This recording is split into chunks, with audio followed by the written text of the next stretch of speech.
Le 16 novembre 2023, une bombe a absolument explosé dans l'industrie. Car en effet, la chanteuse Cassie Ventura a attaqué son ex-mari Gigi, alias Sean Combs en justice, en se présentant comme la survivante d'agressions sexuelles extrêmes, forcées et violentes de la part de ce dernier. Et sa plainte à elle seule contenait de multiples accusations envers Diddy, incluant notamment du trafic sexuel forcé, de nombreuses agressions de masse durant des soirées avec des enfants, qui faisaient apparemment venir dans sa villa en bus en plein milieu de la nuit pour que des célébrités puissent les toucher, et encore même bien pire. Like big ass buses, see all type of shit hop out. Especially at nighttime, like around 3 o'clock in the morning.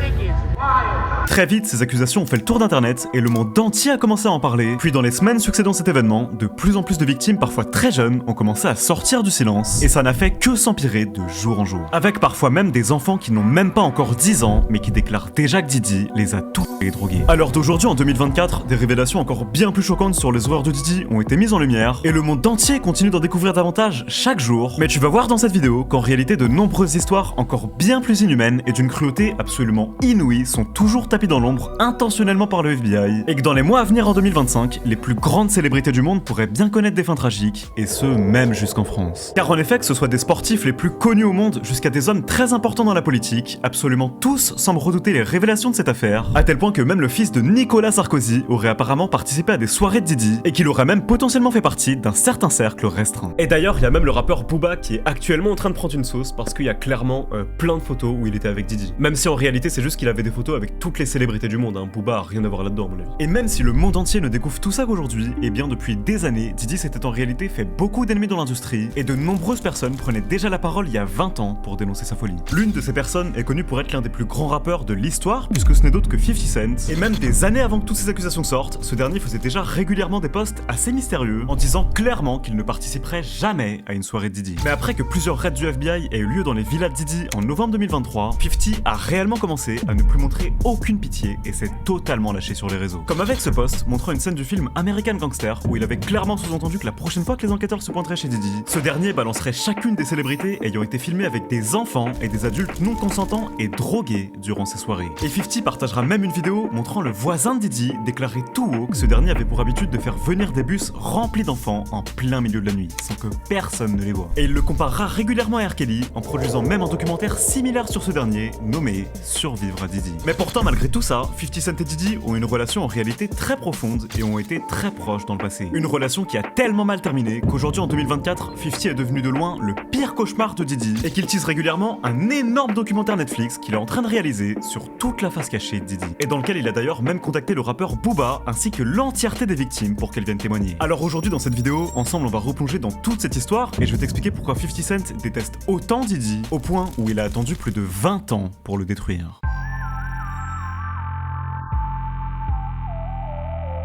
Pour comprendre l'origine de leur clash, il est important de replonger dans tout ce que chacun représente dans l'industrie. Parce qu'ils ont clairement tous les deux une importance majeure et une influence hors du commun. Car tout d'abord, Diddy est né en 1969 dans les rues d'Harlem à New York. I'm a Harlem boy, no disrespect to anybody. That's where my mom was from.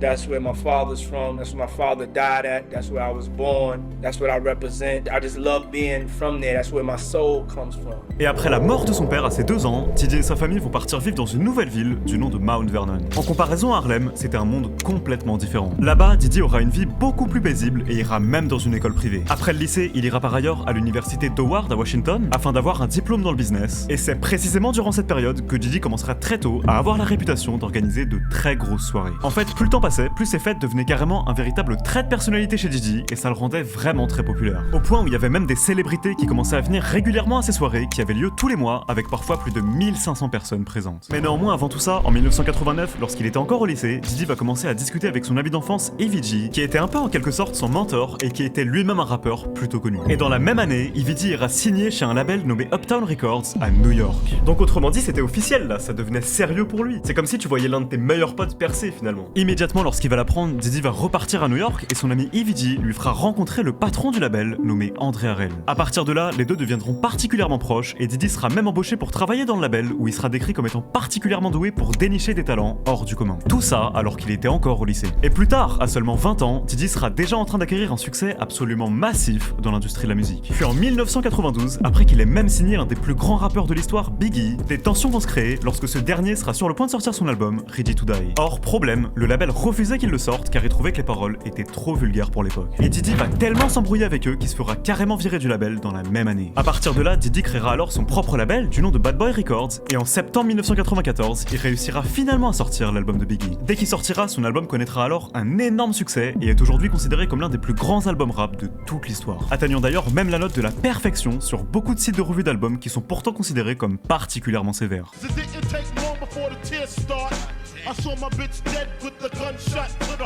Et plus le temps va passer, plus le label de Diddy va prendre de l'ampleur et devenir incroyablement riche, lui faisant alors obtenir la réputation de l'un des hommes les plus riches de New York et des plus imposants de toute l'industrie de la musique. Et d'ailleurs, dans cette même période, il se mettra même en couple avec Jennifer Lopez. Mais cependant, malheureusement pour lui, alors que Diddy vivait une vie particulièrement belle, durant tout ce temps, 50 Cent, qui était encore inconnu et qui était même pas encore adulte, était déjà en train de s'établir dans les rues de New York et de devenir de plus en plus respecté en ayant l'un des vécus les plus horribles qu'un homme puisse vivre.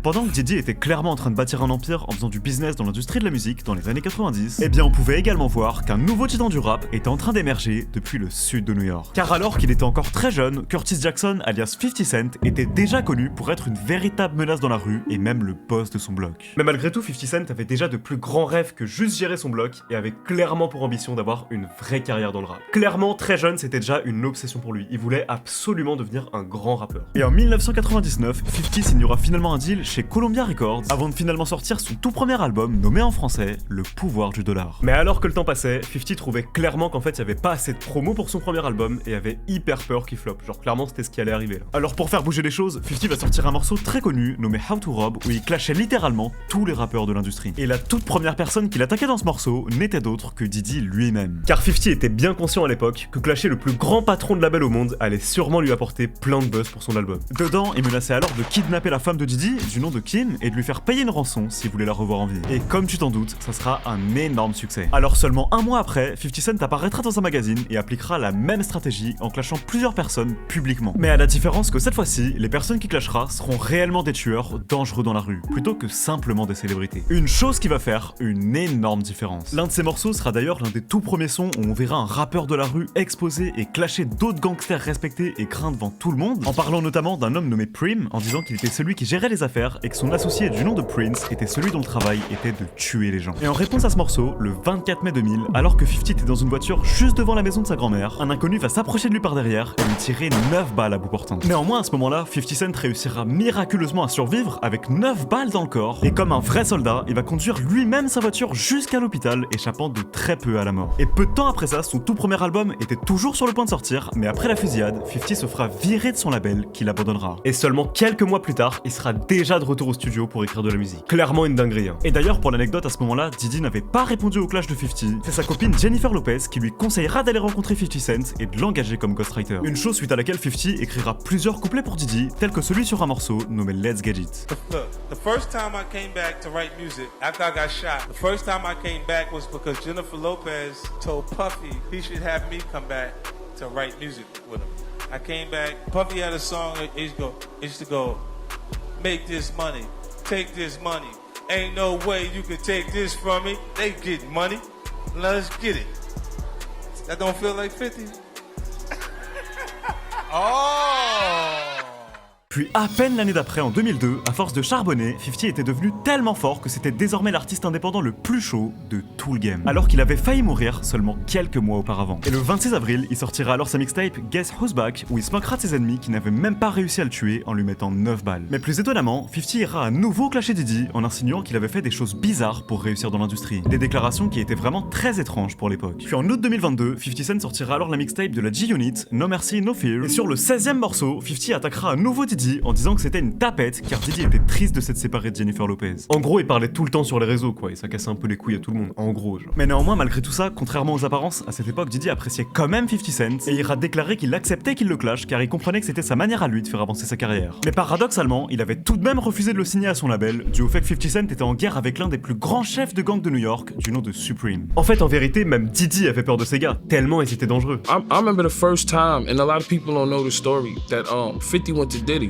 50 went to Diddy. We went to for Bad Boy. A lot of people don't know that. We had the meeting, and it was so crazy that Diddy didn't sign him. I know that was one of the biggest mistakes of Bad Boy. You know, the Preem situation, and you know, a lot of people were scared of Preem. 50 wasn't. So it was just like, you know, I remember Diddy said this. He don't even remember. He said that, he's like, yo, we can't sign you, Playboy. He was like, it's too much drama, like, you know, with the Biggie stuff and all that. And I was just looking like, damn, this he ain't, you know what I'm saying? Diddy didn't want to take the deal because all the drama, but 50 was the hottest nigga on the planet. Et à l'époque, il y aura même une rumeur qui circulera, supposant que Diddy et tous les autres labels de New York avaient trop peur de signer 50 Cent, car ils le considéraient comme trop dangereux dû à tous ces clashs dans la rue. Et à cette époque, 50 Cent aurait même sorti un Mac 10 juste devant Diddy, en plein milieu d'une session studio, et d'après ce qui est dit, c'est précisément à ce moment-là que Diddy aurait vraiment compris à quel point 50 Cent était dangereux et qu'il aurait arrêté de lui parler, ou du moins, de beaucoup prendre ses distances. Car en voyant 50 tout le temps armé et H24 sur ses gardes, bah en fait il a pris peur quoi, c'est clairement ça. Alors suite à ces événements, Eminem s'intéressera tout de même à lui et sera le seul de toute l'industrie qui ira tendre la main à 50 Cent malgré toutes ces guerres dans la rue. Et il finira alors par le signer dans son label Shady Records, directement en union avec celui de Dr. Dre. Et l'année d'après, avec ce label, 50 sortira ainsi son plus grand album, Get Rich or Die Trying, qui deviendra instantanément l'un des plus grands classiques de l'histoire du rap et qui fera plus de 872 000 ventes en première semaine. Et à ce moment-là, 50 Cent deviendra réellement l'un des plus grands rappeurs au monde. Et plus le temps va passer, plus 50 et Diddy, qui étaient de véritables titans de l'industrie, vont commencer à avoir une relation de plus en plus particulière, jusqu'au jour où 50 Cent va le considérer comme son pire ennemi.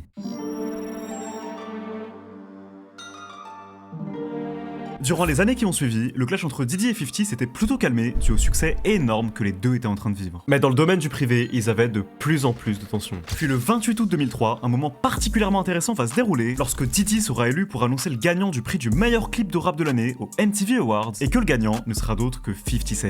And the award for best rap video goes to, come on Playboy, 50 Cent. Et 50 Cent et Eminem se ramèneront sur scène et checkeront alors Diddy d'une manière montrant qu'ils étaient plutôt en bon terme. Mais cependant, dans cette même année, il y a quelque chose qui va se passer qui va tout chambouler dans leur relation. Car alors qu'ils se trouvaient tous les deux à un mariage, Diddy va dire mot pour mot à 50 « Laisse-moi t'emmener faire du shopping ». Like he said something to me one time, a long time ago. At Chris Lighty's wedding, he told me to take me shopping. I looked at him like, what'd you just say? Let me move, man, before I do something. You're gonna make me mess up the wedding. Après ça, 50 Cent en reparlera également dans une interview en 2020 où il avouera même qu'ils avaient été placés à la même table et que ça avait été incroyablement gênant pour lui. He's like, I had 50 and Puff at the same table? He said it was the most awkward shit ever and that you was instigating some shit. The nigga Pop was like, yo, he's like, yo, so yo, when we gonna get the chance to, you know, to kick it, like we could just hang out, nigga, we gotta kick it. This is Puff. Okay. He telling me we gotta kick it and shit, and he was like, yo, why don't we like go shopping or some shit? I mean, like, I pay for it. And I was like, what the fuck this nigga just say? I got the fuck away from him because I was like, this nigga, fucking, this nigga just tell me he'd take me shopping. Clairement, ce commentaire a tout de suite énormément marqué 50, car en réalité c'était probablement un moyen de manipulation de la part de Diddy pour mettre 50 Cent dans une position de receveur. Let me get out. No, this is what a guy says to a girl. Don't make like it's just me, man. Fluffy do some like a little fluffy stuff. Quoi qu'on en pense, 50 était fortement troublé par le comportement de Diddy à ce mariage. Et à partir de ce moment-là, il va continuer de lancer de plus en plus de pics à Diddy dans sa musique en 2003. Mais encore une fois, malgré tout ça, ils finiront encore une fois par se réconcilier et seront aperçus de nombreuses fois ensemble en 2004. Mais toutefois, tout ça va à nouveau changer en 2006, lorsque 50 Cent sera sur le point de sortir sa nouvelle mixtape avec la D-Unit, Hip Hop Is Dead. Car avant de sortir son album, 50 faisait absolument tout pour signer le rappeur Maze à son label, alors que c'était déjà l'artiste de Diddy. Mais 50 s'entendait d'ailleurs tellement bien avec lui que Maze était même présent dans son clip Window Shopper, sorti en 2005. Et ce qui est complètement fou, c'est qu'en réalité dans ce morceau, 50 Cent dénonçait déjà plusieurs faits et gestes de Diddy, que les gens ne comprennent finalement qu'aujourd'hui, plus de 20 ans plus tard. Et 50 faisait également référence à des freak-offs, ce qui est aujourd'hui littéralement considéré comme la base même de toutes les accusations qui font que Diddy risque la prison à vie.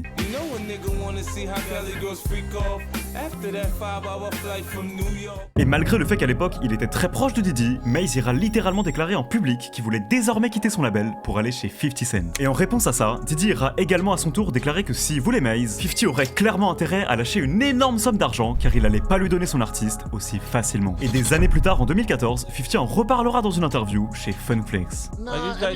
Mace, you've always had a bad taste in your mouth. Yeah, he did some suckers. You always had a bad taste in your mouth. He was a sucker on the Mace project because he know what he did. We was in Noble, me, him and Jimmy sitting there, right? He was at the table. Yo, Playboy, yo, I thought, you know how we going to Tiffany Co. right now. We pick up something, they ain't gonna say nothing. They gonna send us an invoice later. They gonna let us walk out. That's what I thought you was doing with Mace. I thought you was taking them on tour. When you come back, you gonna take care of me.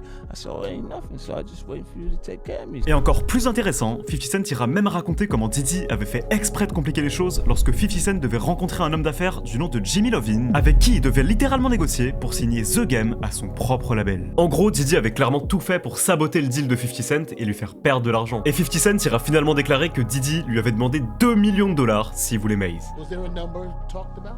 Yeah, I was like, what you looking for that? He said $2 million. I'm like, Mace ain't worth $2 million with $2 million in his pocket. You crazy? 50 avait même avoué qu'il avait l'impression que Diddy essayait juste de le manipuler depuis le début car il savait qu'il venait tout juste de percer et qu'il avait gagné tout pile $2 millions grâce au succès de son album Get Rich or Die Trying. He was trying to do that, you knew, like, let me get that, the $2 million. You knew and you got it, give it to me. Yeah, give it to me. I'm like, man, you gotta be crazy, man. Cette offre de $2 millions était bien au-dessus de ce que Maze valait réellement. Et plus une insulte envers 50 qu'autre chose en réalité. En gros, en fait, Diddy faisait juste exprès de faire croire à 50 Cent qu'il était sérieux et qu'il comptait réellement lui laisser Maze, mais en vérité, il savait très bien qu'il allait jamais lui laisser. Et il faisait ça juste pour les faire perdre son temps et son argent en fait. Et Maze l'avouera lui-même plus tard en interview. Was somewhat a deal that you guys tried to make happen. What went wrong with that deal? You want the honest answer? That's what we're on there for. Yeah. You know why it didn't go through. Diddy didn't let it go through. That's the reason it didn't go through. He wanted 50 to give him all of the money he thought I owed him. And I thought he owed me money, so that was always the underlying battle, the invisible battle. So then when I said I wanted to go with G-Unit, he was trying to get all of the money back from 50 Cent. 50 Cent is a street guy, he's not gonna pay that, you know, so then you run into issues. So when Puff, he just kept saying he wanted $2 million, then he wanted $3 million, and he was just trying to make it where we wouldn't have a budget if you give him all the money. Donc à ce moment-là, si on récapitule, 50 Cent venait de percer en tant que rappeur et était au sommet du game avant même de s'être intéressé au business. Tandis que Diddy avait quant à lui totalement percé grâce au business du monde de la musique et était devenu riche avant même de devenir rappeur. Et maintenant 50 Cent, qui était un artiste à succès, était déjà en train d'essayer de lui prendre l'un des artistes les plus célèbres qui avait aidé Diddy à se faire un nom en tant que rappeur. C'était pour l'époque un affront énorme pour 50 et ça a eu tellement d'impact que ça a véritablement créé un clash entre les deux qui allait clairement faire que s'intensifier dans les années à venir. Puis 50 fera monter le clash à un autre niveau lorsqu'il sortira carrément une diss track contre Diddy nommée The Bomb et qu'absolument tous les médias en parleront en 2006. Dans le morceau, 50 déclarait sérieusement que Diddy savait précisément qui avait assassiné Biggie et qu'il avait particulièrement peur des gars qui l'avaient fait. Il se moquera également des soirées de Diddy en disant que c'était un gars très bizarre et il conclura même en disant qu'un individu lui avait avoué de gros secrets sur Diddy et qui pourrait clairement les exposer à n'importe quel moment. Concrètement, ce morceau a fait une tonne de bruit quand il est sorti. Mais le plus fou dans tout ça, c'est qu'aujourd'hui en 2024, plusieurs rumeurs circulent supposant que le FBI aurait relié beaucoup de crimes à ce morceau. Et dans les temps à venir, 50 deviendra tellement important qu'en 2007, le magazine Forbes le placera carrément comme le deuxième homme le mieux payé au monde de tout l'hip-hop, et même devant Diddy. Car en effet, à ce moment-là, 50 s'intéressait de plus en plus aux affaires et était réellement en train de signer des deals qui lui faisaient gagner des centaines de millions de dollars. Et clairement, il y avait une très grosse compétition entre les 3 rappeurs les plus riches au monde à cette époque. Et c'était d'autant plus intense par le fait qu'ils venaient tous de New York. Et le 22 août 2007, alors que Diddy, Jay-Z, Kanye West et T.I. devaient tous faire un gros concert, 50 Cent va se ramener normal sur scène sans prévenir personne et personne n'osera rien lui dire. We got, hey, You can get down, nigga. You can get down. That's all good. This Come a real on then. special moment, ain't it? Come on, you get some, nigga. This a real special moment. Uncle Diddy in the motherfucking house. 50 had to come back out and make my show hot. I so appreciate it. Mais néanmoins, des choses très étranges se passeront sur scène. Car on pourra voir que 50 et Diddy se rapprocheront un moment, juste avant que les caméras coupent et qu'elles soient immédiatement redirigées sur T.I. Puis après ça, Diddy tentera à plusieurs reprises de s'approcher de 50, mais ce dernier ne le quittera plus une seule seconde du regard. Et à peine quelques instants après, Diddy ira mettre une fessée à Jay-Z devant tout le monde pour asseoir sa domination. Une chose qui a énormément fait parler. Et après ça, durant tout le show, 50 gardera ses distances avec Diddy, et pendant des minutes entières, ce dernier ne le quittera vraiment pas une seule fois du regard. À un moment, 50 sera même distrait par la foule, et Diddy effectuera un 360 complet pour se retourner et garder l'œil sur 50 Cent. Et ensuite, vers la fin du concert, Diddy finira par courir en prenant 50 Cent ainsi que Kanye West dans ses bras, mais 50 sortira très rapidement de son emprise. Puis au tout dernier moment du show, les deux finiront par se regarder dans les yeux, et 50 semblait clairement menacer Diddy par son regard. Et comme tu t'en doutes, en réalité, tout ça c'était des choses que les gens ne voyaient pas à l'époque, c'est-à-dire que personne ne s'en rendait compte, les gens auraient même pas imaginé ça dans leurs plus grands rêves. Puis seulement quelques temps après, 50 50 Cent fera le remix d'un morceau où il invitera Diddy et Jay-Z, et où le principe était qu'ils se vantaient tous les trois d'être littéralement les rappeurs les plus riches de la planète. Mais durant le morceau, Diddy lâchera plusieurs phrases très questionnables en se vantant notamment d'être coupable de crimes, mais d'avoir des avocats tellement forts qu'il avait tout de même été acquitté. Puis dans une interview pour la MTV en 2008, les deux vont avoir un échange particulièrement corsé, lorsque 50 va débarquer encore une fois en plein milieu de l'interview et que Diddy lui fera clairement comprendre qu'il montrerait aucune faiblesse. Mais tout ça encore une fois évidemment les gens ne le voyaient pas, ils pensaient qu'il rigolait. Everybody's horizons. Yeah, definitely. I was looking for you. I tell you, get your hand out my pocket, man. Get your hand out my pocket. I see what you're doing. I see what you're doing on the channel. Get your hand out my pocket, man. Look at me when I'm talking to you. I see, yo. I see what you're doing. I see what you're doing, man. I see what you're doing. Nah, look at me, man. I see what you're doing, man. Yeah, you gonna make me. Okay, I'm telling you right now. When I want to work for Diddy, I'm gonna physically put my hands on somebody for the ratings because he's not gonna outdo me. I'm gonna physically. I'm gonna go to Central Book. Yeah. I'm used to it. I know what it is. But get your hand on my pocket. Get off my channel, boy. I love this show though. To me, be honest, it felt a little. I want to work for Diddy inspired to me though. Yeah, but you know what? This is what I gotta do it, right? And these are my friends. I love this show though, for real. I think it's important, like when you see your friend getting into a new era and a new game, it's important if they do the right thing and they do it the right way.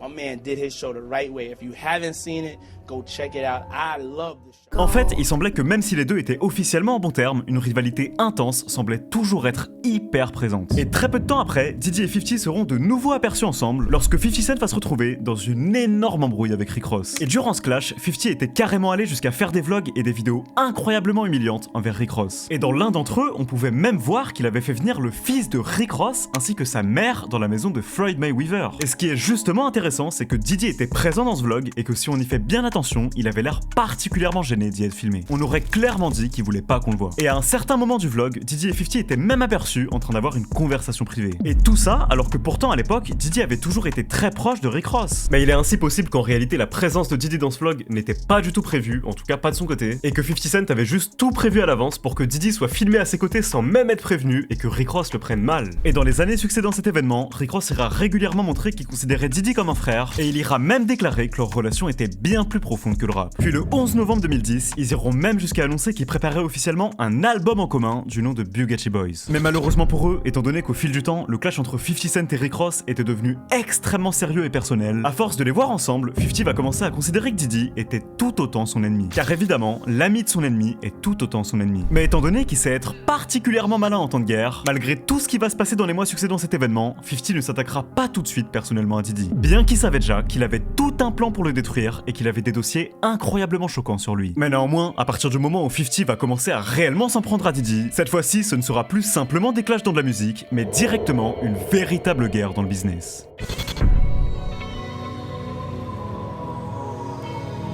Malgré le fait que Diddy s'était fait un gros nom dans l'industrie et était clairement perçu comme une star du rap, eh bien en réalité, sa carrière de businessman allait bien au-delà de tout ça. Et durant cette période, Diddy commençait tout juste à s'associer à une nouvelle marque de bouteilles de vodka nommée Ciroc. The Blue Dot Ciroc. It's made with grapes, not potatoes. It's the smoothest thing out there. Oh, we Ciroc boys. Would you rather drink potatoes or grapes? I'm a king.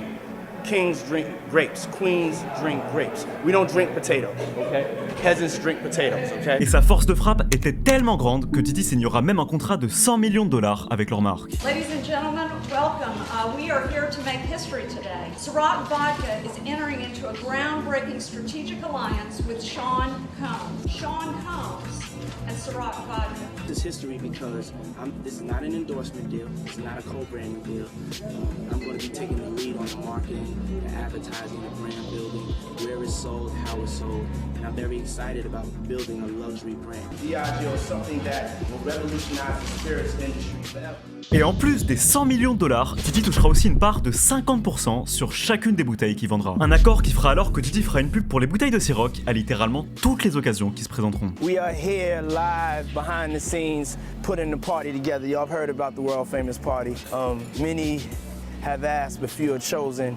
It is an exclusive event happening at the Combs Estate tonight. Et très vite, les bouteilles de Ciroc vont devenir un incontournable dans les soirées de Diddy. Et en 2013, Ciroc dépensait tellement d'argent dans leurs pubs qu'à ce stade, ça ressemblait carrément à de véritables films avec les acteurs les plus connus au monde. Et dans ce même temps, dans une interview, Diddy ira parler de ses ambitions professionnelles et déclarera que son empire pesait déjà plus de 345 millions de dollars et qu'il voulait littéralement contrôler la musique qu'on écoute, les vêtements qu'on porte, l'alcool qu'on boit et tout le reste. His bad boy business empire, with Diddy at the center, is now worth an estimated $345 million.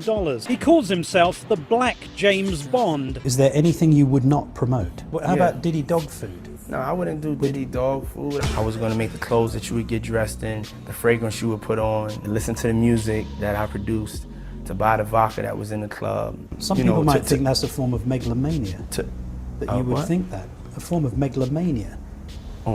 It could be. Puis un an plus tard, en 2014, Diddy avait définitivement porté Ciroc au sommet. Mais pendant que Diddy avait effectué un travail absolument intense avec Ciroc, eh bien 50 Cent, quant à lui, ne l'avait pas quitté des yeux. Et la haine qu'il éprouvait envers Diddy depuis toutes ces années était toujours bien présente. I was online and I was reading you're not a big Puffy fan these days.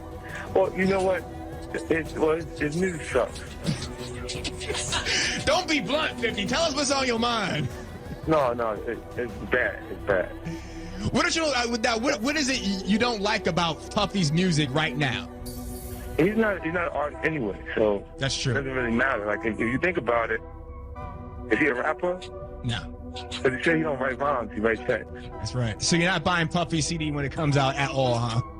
Nobody's buying it.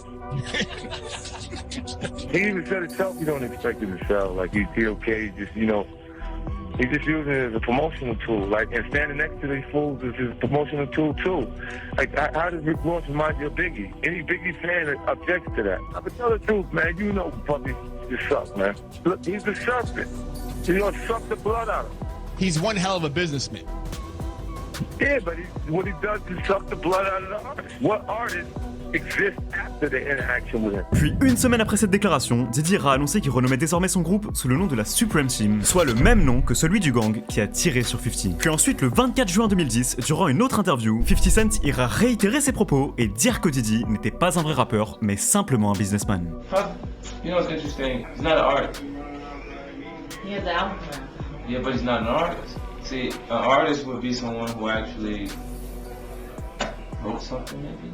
Yeah, imagine if I just sat around and listened to people's CDs and said, I'm just going to say the first verse that I hear that sounds good. That would completely take away the pressure, and I'd still be the artist in front of you with a new song every 2 minutes. What I thought was a part of the culture, what made hip-hop culture exciting to me, was each person's individual experience. Them as an individual and their portion of their life, the carving out that piece. When that's not there, because they're just, it's not hot. Like for hip-hop, it's not. Puis seulement 5 jours après, Diddy répondra publiquement à 50 durant un speech au BET Awards en lui disant qu'il devrait arrêter de le jalouser. Puis le mois d'après, Diddy apparaîtra sur un morceau en hommage à Biggie et 50 ira se déchaîner sur les réseaux en disant qu'il trouvait ça extrêmement hypocrite de la part de Diddy de faire semblant qu'il était réellement ami avec Biggie alors qu'il le manipulait simplement pour du business. En clair, en fait là, 50 accusait Diddy de faire semblant d'être triste pour la mort de Biggie parce que, simplement en fait parce que le mec était une légende du rap et que c'était bon pour son image quoi. Genre il faisait comme s'ils avaient été hyper proches, qu'ils comptaient réellement pour lui et tout, juste parce que ça boostait sa réputation. Et c'est justement ça en fait que 50 Cent trouvait dégueulasse. Et d'ailleurs à cette époque, 50 avait carrément lancé une pétition sur Twitter pour interdire à Diddy d'utiliser le nom de Biggie. Mais là où ça va devenir sombre, c'est que dans une interview seulement très peu de temps après ça, 50 ira ouvertement insulter Diddy de salope et dévoilera au monde entier qu'il cherchait réellement à obtenir l'attention d'autres hommes. Do you think that Diddy was coming at you though? Really interesting because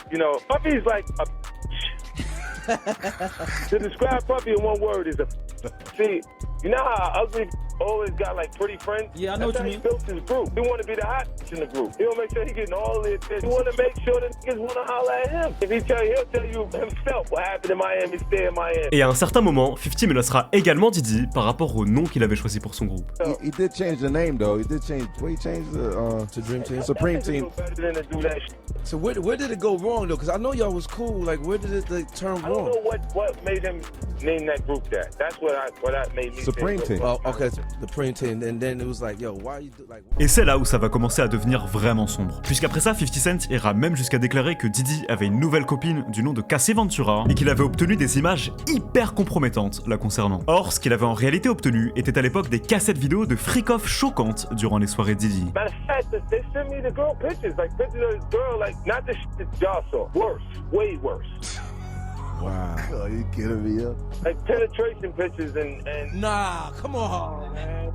Come on, Phil. Et quand 50 Cent disait « c'est bien pire que ce que vous avez vu », en fait en réalité il parlait de nudes de Cassie qui ont circulé en 2009 et qui à l'époque avaient fait tout le tour d'internet mais qui avaient étrangement été rachetés par le label de Diddy. Et l'année d'après en 2011, des vidéos de Diddy et Cassie commenceront à circuler. Et apparemment à l'époque lorsque 50 avait vu les vidéos des freak-off de Diddy qui l'avaient choqué, il l'aurait même appelé pour lui demander si Cassie était réellement sa copine. say, yo, you with this girl? Like, you like her like that? And he was like, yeah, that's my girl. I'm like, all right, I'm gonna send you something. You look at it, you call me back. Et à l'époque justement quand 50 lui aurait envoyé la vidéo, la réaction de Diddy l'aurait beaucoup surpris, puisqu'au lieu de péter un câble en voyant littéralement sa femme se faire baiser normal comme ça sur internet, le mec lui aurait dit mot pour mot « Wow, je te remercie pour ces vidéos mec, ça me touche beaucoup, merci 50 ». I sent him the photos, the pictures and everything. And the nigga called back and was like, yo, thanks, man. Yo, I really appreciate that. Et après ça, Diddy questionnera alors 50 en lui demandant littéralement « Où est-ce que t'as obtenu ça ?» Yo, where you get this from? And I said, you know, like, cause they know, like, if something crazy is going on, if they send it to me, I'll make sure I get out there. Puis après ça, 50 va clairement lâcher une déclaration assez choquante, puisqu'en fait il va avouer qu'en ayant vu la réaction de Diddy, bah en fait il avait réalisé que toutes ces vidéos n'avaient pas été prises par Cassie dans le passé parce que c'était elle qui l'avait voulu, mais littéralement parce que c'était Diddy qui l'avait poussé à coucher avec des inconnus. You know, I really kind of felt like those photographs was not happening because of Cassie. I felt like they was happening because of Puffy.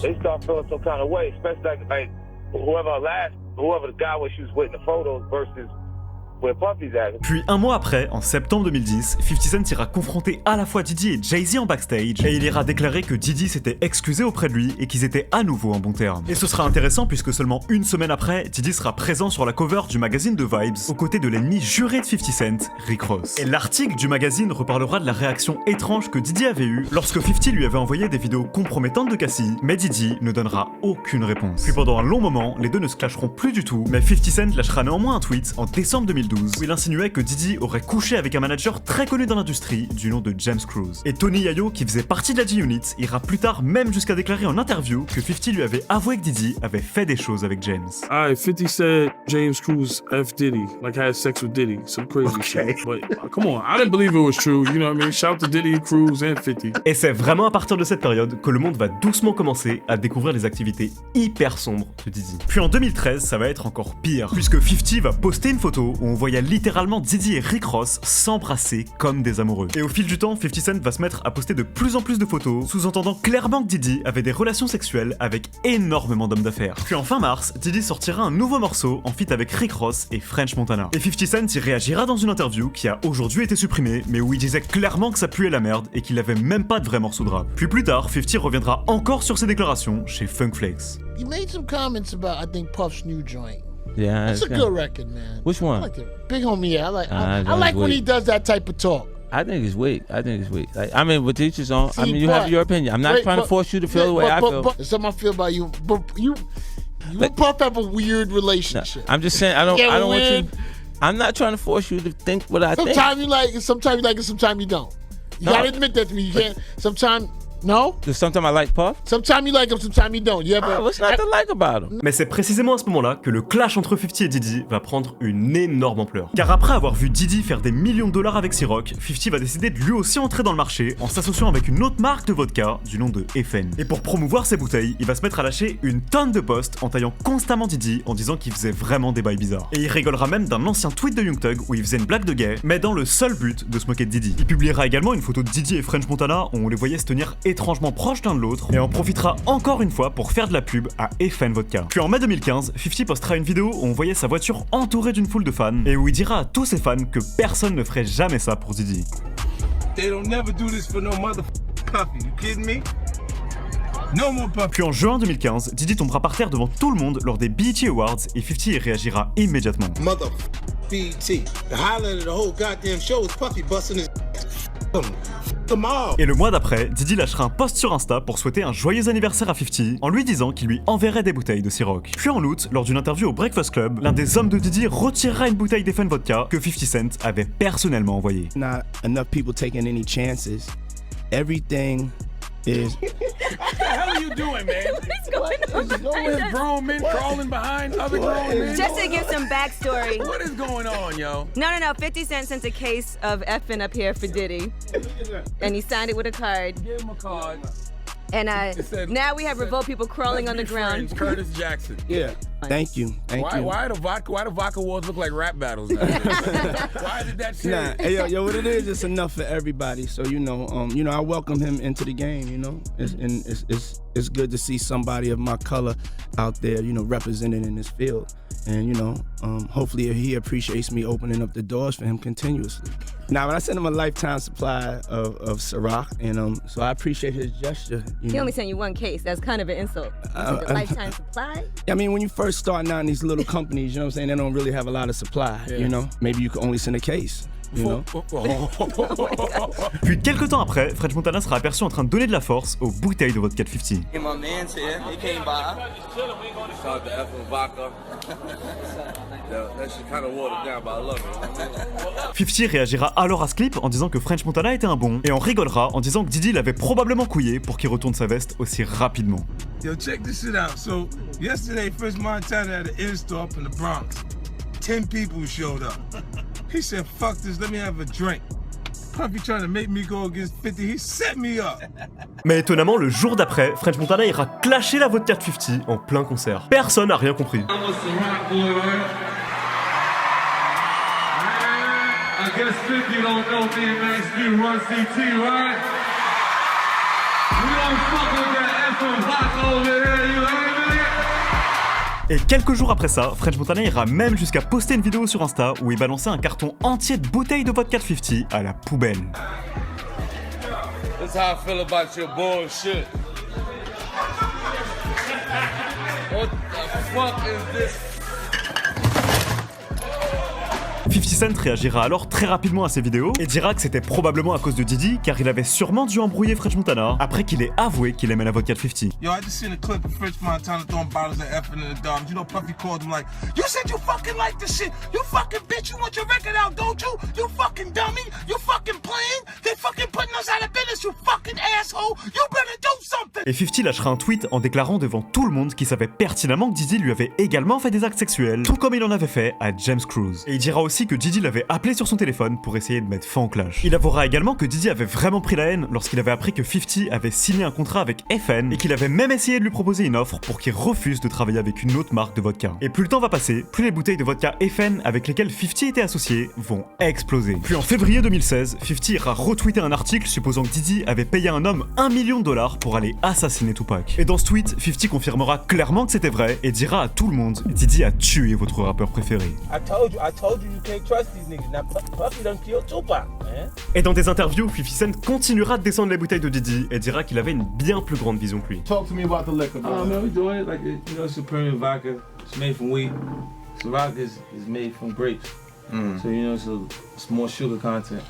It's a little more syrupy. They gotta get rid of the grape taste to bring peach, or to bring those other things that are there. So you see. 50 expliquera aussi que son but avec ces bouteilles était clairement d'attaquer Diddy. So you and Puff go at it neck and neck all the time with your brands. Well, it's gonna hurt him.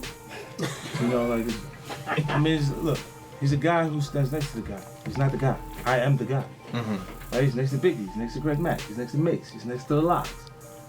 Next to Kim. When have you seen him by himself and was excited? Et il rappellera encore et encore sur le fait que Diddy n'était pas un vrai artiste, mais simplement un homme d'affaires. Dans le sens où il a pas l'âme d'un vrai rappeur en vérité. You know he's not an artist. He's a party promoter, a business person, producer. A lot of other things, but not an artist. Puis ensuite, en mars 2016, lorsque Diddy annoncera qu'il arrêtait officiellement le rap, 50 Cent y réagira en disant que ça avait jamais été un rappeur. Et dans le même mois, en plein milieu d'une interview au Breakfast Club, French Montana, complètement bourré, ira encore jeter des bouteilles de FN. Throw that shit down.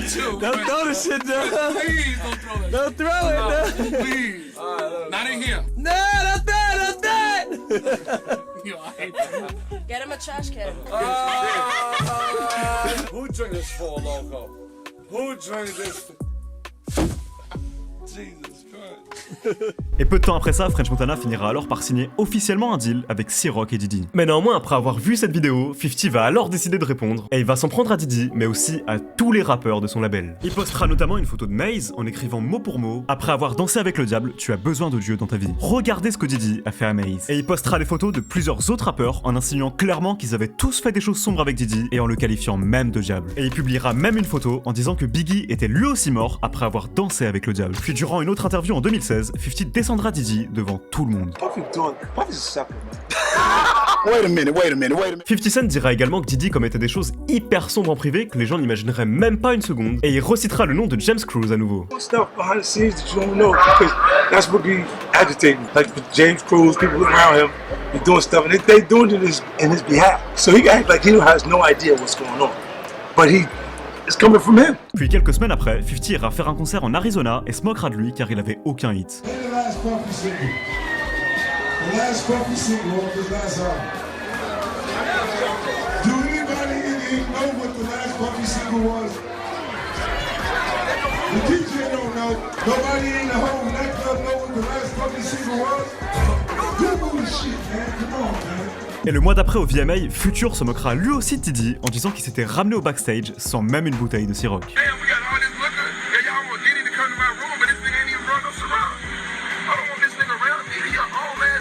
Fifty en profitera alors pour appuyer les propos de Future et se moquera à nouveau de Diddy. We got motherfucking Ciroc.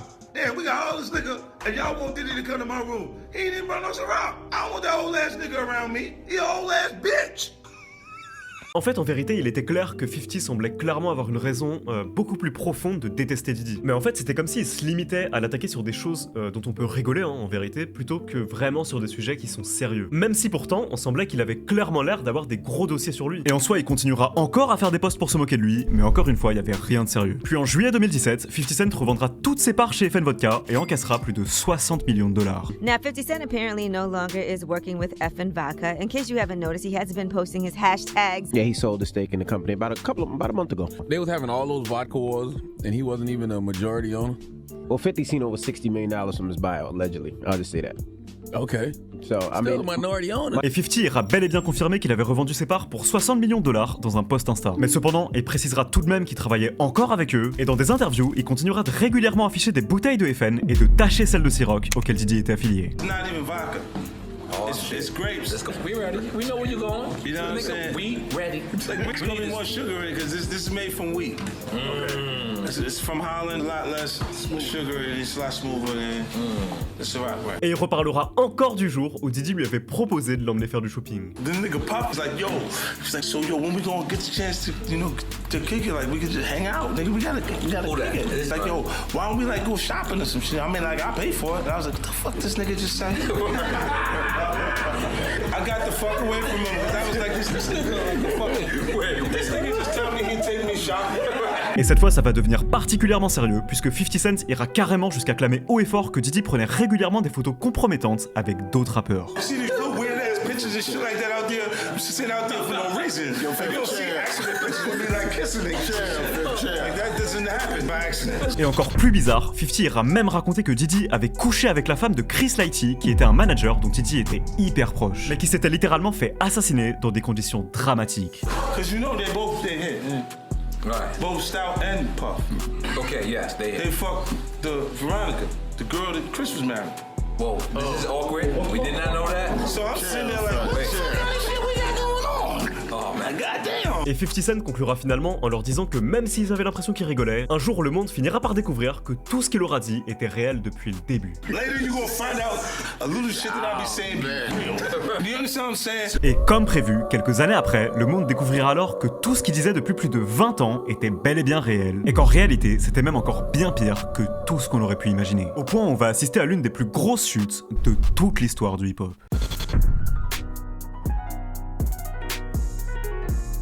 Même après qu'il ait officiellement terminé et qu'il soit plus vraiment obligé de faire la promotion des bouteilles FN, 50 Cent continuera tout de même pour tacler Diddy. Et l'un des moments où il sera le plus irrespectueux sera clairement en 2018, lorsque Charlemagne demandera à 50 pourquoi il disait tout le temps que Diddy était un gay, en faisant notamment référence à un de ses posts hyper drôles. Now, Fifth, when you continuously call Puff gay, I don't call him gay. I said Let me read it, Fifth. Oh my God. Sorry I can no longer help you guys. Soon you will all be gay and happy. You are all now left under leadership of Puffy Daddy. Report to the nearest rainbow. He says things, he doesn't even know what he's saying is like fruity. You know what I'm saying? Like, no, but me and you, we ain't party. Like, we need to party. What are you talking about? Diddy répondra quelques semaines après, lui aussi au Breakfast Club, et dira que la seule raison pour laquelle il avait proposé à 50 Cent d'aller faire du shopping à l'époque était car il avait eu l'impression que 50 avait besoin de nouveaux vêtements. I asked 50 about that, and he said you did the same thing to him. You asked him to take him shopping. Yeah, I thought he needed some clothes. What? I'm a nice guy. Diddy dira aussi qu'en réalité, il avait absolument rien contre lui et que c'était juste 50 Cent qui était obsédé par lui. Yo, I don't have no beef with Fifth. He loves me. I mean, y'all can't see it. No, we can't see Y'all can't it, see that he loves me. But see, you really, hold on, you really think that's hate? You know he loves me. I don't think he like it. You know he loves me. I don't think he like it. Okay. Et Diddy dira également qu'il pensait à aucun autre homme, mais à ce moment-là, en fait, sur le plateau, personne ne le croira. En fait, ce serait un peu un moment assez malaisant finalement. You know nothing. I don't even think of no other man. At the end of the day, y'all see and y'all know what it is. When he does that, it's like funny to me. I don't really take it personal. I know he has a different sense of humor. Puis quelques jours après ça, Diddy ira déclarer qu'il était persuadé qu'au fond 50 Cent l'aimait, mais qu'il le clashait juste car il était insécure. 50 Cent has thrown a few insults your way recently. Called you a fruit boot biscuit, among other things. Have you talked to him about this, and why do you think he's throwing insults at you? He loves me. He loves you? Loves me. And so it's out of love? I mean, you know, or some insecurities. Yeah. You know, it's things that people have to deal with, but I'm me, and I'm here. Puis Diddy dira également qu'il était en bon terme avec 50. Are you two good? Oh yeah, I don't take it seriously. Yeah. It's nothing like that. Yeah. It's not really a big deal to me. It doesn't affect my life. You know? Yes. Et à ce moment-là, en soi, ses propos semblaient bien réels, puisque quelques temps après ça, en 2018, l'ex-copine de Diddy décédera d'une pneumonie. Et lorsqu'il l'apprendra, 50 Cent publiera un tweet en son hommage en disant que Diddy l'aimait vraiment du plus profond de son âme et qu'il devait vraiment être détruit par sa mort. Et ça, c'est complètement dingue, puisqu'en réalité, aujourd'hui, le FBI est actuellement en train d'enquêter sur sa mort. Et il y a une théorie supposant qu'elle était sur le point de révéler les secrets les plus sombres de Diddy seulement quelques semaines avant sa mort, mais que Diddy aurait payé quelqu'un pour lui injecter un liquide dans les veines et qu'elle serait morte d'une infection au poumon à cause de ça. Tout ça alors qu'en réalité, les gens pensaient vraiment qu'il l'aimait de toute son âme. Et à certaines occasions, 50 montrera même du soutien envers Diddy. Mais cependant, le clash va reprendre de plus belle en 2021 lorsque Diddy sera aperçu en flirt avec la mère d'un des enfants de 50 Cent et que 50 réagira alors en disant que la seule raison pour laquelle il était en guerre avec Diddy était uniquement pour le business et qu'il en avait strictement rien à foutre de son ex. Et en été 2019, 50 ira poster une photo où il faisait littéralement la fête avec les fils de Diddy et fera même une blague en référence avec un événement dans le passé où en fait un associé de 50 Cent avait giflé le fils de 14 ans d'un des plus grands vendeurs de drogue de tout New York. Et où suite à ça, le père de ce dernier, du nom de Jimmy Hunchman, avait tenté de faire assassiner 50 Cent et avait réussi à faire tuer l'un de ses meilleurs potes. Des crimes pour lesquels il a aujourd'hui pris 2 peines de prison à vie. Et plus tard, 50 Cent invitera même l'un des fils de Diddy à jouer un rôle dans sa série Power en disant qu'il était incroyablement talentueux. Puis il postera également une photo où il était cette fois-ci avec son propre fils et en lui disant « Regarde bien, c'est ta mère avec Diddy. Souviens-toi toujours de ce que je t'ai dit sur les femmes. » Et en novembre 2022, cette dernière publiera carrément une photo avec Diddy sur Insta en lui souhaitant un joyeux anniversaire et en disant même que c'était l'homme qu'elle aimait le plus sur Terre. Puis plus tard, 50 Cent y répondra en disant qu'il en avait strictement rien à foutre et que ça faisait 10 ans qu'il l'avait même pas embrassé sur la bouche. But y'all, man, I ain't kissed in the mouth in 10 years. Man, somebody gotta kiss. Puis en octobre 2023, tout va vraiment monter d'un cran puisque l'un des tueurs de Tupac ira déclarer publiquement que Diddy avait bel et bien payé $1 million pour le tuer. Et lorsque ça ressortira, 50 repostera la dernière photo ayant été prise de Tupac avant sa mort en disant que c'était sur le point de devenir très chaud pour Diddy. Et le jour d'après, 50 Cent parlera même devant toute une foule de Diddy en disant qu'il avait aucune envie d'aller à ses soirées car il avait tout simplement pas envie de se faire attraper par derrière. That's why I don't be going to the puffy parties. They can hug you from the front and the back at the same time. Oh wait, maybe I said that shit about puffy because he got Tupac here. Et seulement un mois après, en novembre 2023, la chute de Diddy prendra véritablement lieu. Puisqu'une vidéo, on le voyait littéralement complètement défoncer son ex Cassie dans les couloirs d'un hôtel, va leak. Et quand elle prendra la parole, elle ira même déclarer que Diddy l'avait littéralement forcé à participer à des soirées sexuelles, ou encore qu'il l'avait forcé à coucher avec des inconnus pendant qu'il les filmait. Et lorsque cette vidéo sortira, Diddy lâchera alors un post où il s'excusait d'abord auprès de ses fans, et même pas auprès de sa femme pour l'avoir violenté. Puis évidemment, dès qu'il verra ça, 50 Cent dénoncera immédiatement Diddy sur les réseaux, et se moquera directement de son hypocrisie. Et lorsque Diddy ira officiellement en justice contre Cassie, 50 Cent en profitera pour lui dire qu'il comptait bien racheter l'entièreté de sa chaîne de télévision Revolt et lui mettra la la pression en lui disant qu'il avait intérêt à lui vendre tout de suite s'il voulait au moins limiter la caisse financière qui allait lui tomber dessus. Et en décembre 2023, 50 Cent ira même annoncer qu'il préparait un documentaire sur tous les crimes horribles de Diddy et qu'il allait l'éteindre quand ça sortira en invitant chacune des victimes dedans. Et d'ailleurs, il va tellement en profondeur qu'il a même invité le rappeur Booba pour avoir des infos sur Diddy, c'est pour te dire. Et à partir de là, 50 va littéralement se mettre à clasher tous les jours Diddy sur les réseaux et en profitera même pour promouvoir son documentaire à chaque fois. Exactement comme il le faisait avec ses bouteilles de vodka FN finalement. Et quand le gouvernement ira littéralement raid les villas de Diddy en mars 2024, 50 ira déclarer mot pour mot: habituellement la police ne se ramène pas avec autant de moyens chez toi s'ils ne tiennent pas au moins de gros dossiers sur toi. Et à partir de là, on apprendra littéralement que Diddy avait des caméras secrètes divulguées dans chacune des chambres de ses villas et qu'il avait filmé en cachette des dizaines de célébrités qui avaient eu des relations sexuelles dans toutes ces soirées. Et d'ailleurs apparemment c'est un truc de dingue puisqu'en fait il y a quelques mois Jennifer Lopez et son mari ont divorcé et en fait c'est son mari qui l'a quitté. Et en fait de base justement personne ne savait pourquoi son mari l'avait quitté, mais apparemment ce serait parce qu'en fait le FBI lui aurait montré une vidéo de Jennifer Lopez en train de faire des choses avec 2 enfants. Donc c'est-à-dire d'un côté une petite fille et d'un côté un petit garçon à une soirée de Diddy. Et justement en fait du coup dès qu'il aurait vu ça, le mari de Jennifer Lopez aurait été totalement choqué et aurait immédiatement divorcé quoi, mais genre direct. Et encore plus tard, on apprendra que depuis le début, l'ex-femme de 50 Cent était apparemment devenue en réalité l'une des prostituées de Diddy, dont le travail était d'avoir des relations sexuelles à chacune des soirées. Lorsqu'il l'apprendra, 50 Cent postera alors une photo de lui en train de fumer un cigare et en disant à son ex-femme: je savais pas que t'étais une prostituée, mort de rire, tout ça est vraiment un film. Et en réponse à cette découverte, 50 Cent l'emmènera alors en justice afin d'obtenir la garde exclusive de son fils de 11 ans et il lui réclame actuellement $1 million en dédommagement car cette dernière a menti sur les réseaux en faisant croire qu'il avait été violent dans le passé. Car justement en fait elle voulait l'empêcher d'avoir la garde, c'est pour ça qu'elle a menti. Et à l'heure où je tourne cette vidéo, 50 est toujours en train de travailler sur son documentaire, retraçant toute la vie de Diddy et est actuellement en train de s'assurer qu'il sortira bien sur Netflix. Ce qui va encore une fois lui rapporter des millions de dollars dans les poches lorsqu'il sortira. Une victoire alors absolument écrasante qui est ainsi encore une fois la preuve que 50 Cent est l'un des hommes les plus malins et les plus forts mentalement de toute l'histoire du hip-hop.